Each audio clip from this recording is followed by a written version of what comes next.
مولایا صلی وسلم دائما ابدا۔ نعت ایک سعادت ہے جو حضور کے غلاموں کا مقسوم ہے۔ جن لوگوں نے اس مقدس سعادت کو کاروبار بنا لیا اور پیٹ کا دھندا بنا کر کے نعت کے تقدس کو پامال کرتے رہے، ان کے جانے کے بعد دنیا ان کا نام بھی فراموش کر دیتی ہے۔ اور جنہوں نے نعت کو حضور کی بارگاہ میں با ادب حاضری کا ذریعہ قرار دیا اور عشق رسول کے پھیلاؤ کا اس کو ایک ٹول بنایا، پھر زمانہ ان کے جنازوں کو بھی رشک کی نظر سے دیکھتا ہے۔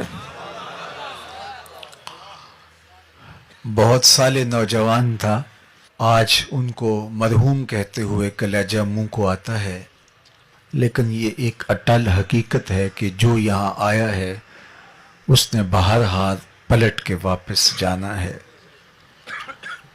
اس دنیا پر کسی کا مستقل قیام نہیں ہے، زندگی کی سانسیں لمحہ لمحہ ٹوٹ رہی ہیں اور میں اور آپ تیزی کے ساتھ موت کی طرف بڑھ رہے ہیں۔ یہاں کسی نے بیٹھ نہیں رہنا، بالآخر کوچ کرنا ہے۔ تو آئیے میں اور آپ اپنے آپ کو مالک کی دہلیز پہ لے جائیں اور موت کی تیاری کریں۔ مجھے بتاؤ کہ کسی کو پتا تھا کہ یہ چمکتا ہوا چہرہ اور یہ روشن پیشانی جب بولتا ہے تو لہجے کی خوشبو اطراف میں پھیل جاتی ہے، یوں ہی ہاتھوں سے نکل جائے گا؟ کیا میرے اور آپ کے خواب و خیال میں بھی کوئی 2-3 ماہ پہلے یہ کہانی تھی؟ لیکن یہ حقیقت واقعہ ہم اپنی آنکھوں سے دیکھ رہے ہیں، تو اس لیے میں نے اور آپ نے بھی یہاں سے رخصت ہونا ہے۔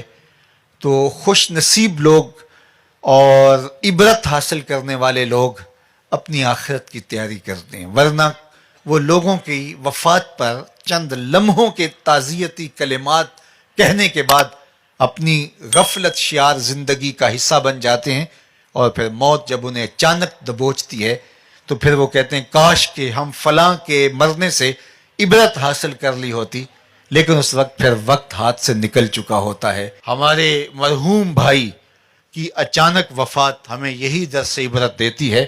اور میں آپ کو دوسری بات یہ کہنا چاہوں گا کہ آپ کی عقیدت ان کے نام سے اور ان کے صرف مزار سے اور ان کی قبر سے نہیں ہونی چاہیے، بلکہ آپ کی عقیدت ان کے مشن سے، ان کے فکر سے، جو جامعۃ المصطفیٰ کی صورت اور شکل کے اندر دے کر کے گئے ہیں۔ آپ کی محبت کا عملی ثبوت اس ادارے کو آپ نے اپنا ادارہ سمجھنا ہے۔ میں مر کے بھی زندہ ہوں اہل وفا کی محفل میں، میری محفل میں یا میرا مزار نہ پوچھ۔ تو کسی کی فکر کے ساتھ جڑ جانا، یہ اس کے ساتھ محبت کا حقیقی رنگ اور حقیقی اسلوب ہوا کرتا ہے۔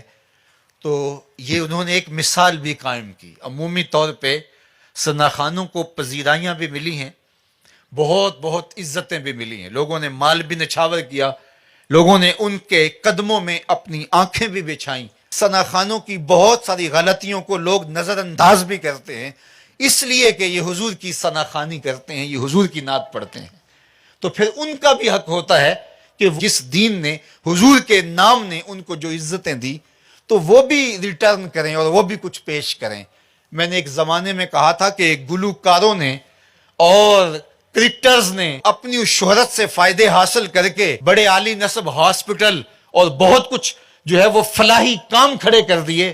کاش کہ یہ ثنا خاں مل کر کے ایک حسان بن ثابت یونیورسٹی ہی بنا دیں، کاش کہ یہ کوئی کام کریں اور ان کی مقبولیت سے امت کو کوئی فائدہ ہو۔ نعت خوانی صرف آپ کی زبان سے ہی ادا نہ ہو، بلکہ عمل اور رویے بھی نعت خوانی پکارتے دکھائی دیں۔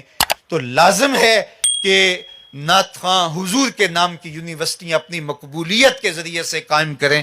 تو میں خراج عقیدت اس قبر کی مٹی کو بھی پیش کرتا ہوں کہ جس قبر میں آسودہ خالد حسنین خالد مرحوم نے یہ ادارہ قائم کر کے حضور کے ساتھ اپنی وفاؤں کا ثبوت دیا، اور پھر حضور نبی رحمت نے اس محبت کو ادار نہیں چھوڑا، بلکہ جو پذیرائی، جو تکریم، جو عزت اور جو وقار، اللہ اکبر، خالد حسنین خالد کو نصیب ہوا. لگتا نہیں تھا کہ یہ کچھ جنازہ جا رہا ہے، لگتا تھا کسی دولہے کی بارات جا رہی ہے. تو یہ حضور کے ساتھ محبت کا عملی رنگ تھا جو زمانے نے دیکھا. تو اللہ کی بارگاہ میں دعا ہے کہ اللہ اس تربت نور پہ ہمیشہ اپنی رحمتوں کا نزول فرمائے.